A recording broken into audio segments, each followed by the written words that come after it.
Lerato, it has, I must say, particularly when one sees the rest of the agenda for the week. I think there are more topics that talk to the role of women interlinked within society, business, and generally the global issues.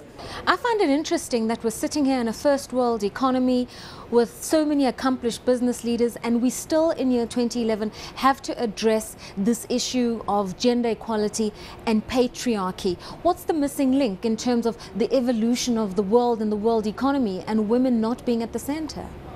I think the challenge has always been the fact that women, the few women who wanted careers, regardless of whichever career they chose, tended to operate in an environment that was not necessarily welcoming to having them there as equal participants. So it was always, you are here, but we'll sort of make it work for you.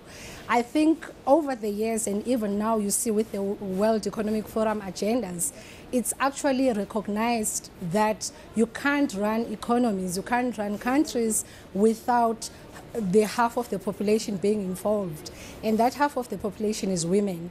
And women have also come much more forthright in terms of saying, here is the value I can add in the boardroom, in the government, and also in society generally. And the challenges of the past, the global economic downturn, has also forced people to think differently around how you can move forward. And obviously women would be part of that solution. Obviously, I mean, we talk about agricultural economies, emerging market economies, and that's where you're seeing in China in particular the growth in the profile of women because they constitute the largest labor force. In South Africa, those issues have been addressed through legislation and regulation such as affirmative action, such as black economic empowerment. Is it working? Within South Africa, we have this wonderful enabling legislation around black economic empowerment and equality.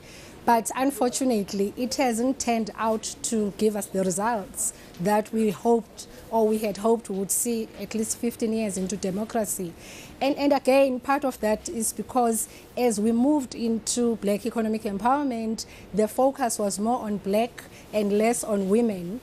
And people forgot that women and gender issues are very much interlinked within the South African situation to the black issues. You can't talk about black without talking about black women and women for that matter. What about the African constituents who are here at the World Economic Forum? Because some would argue that this conversation is also relevant to our compatriots in the rest of the African continent, where women constitute over 40% of economically active people, but culture is quite dispossessing.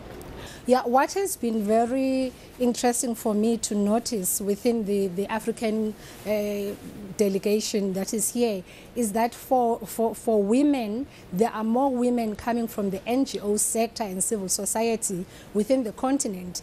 And in a way that encourages you because you realize then that they work very closely with those governments. And if nothing else, the voice of women continues to lobby for change and inclusion of women in the economy and those other countries. Other hats that you've worn is that of the former president of the Black Management Forum, and this raises the question of BEE and the various charters in the mining and financial sector on equity and representation.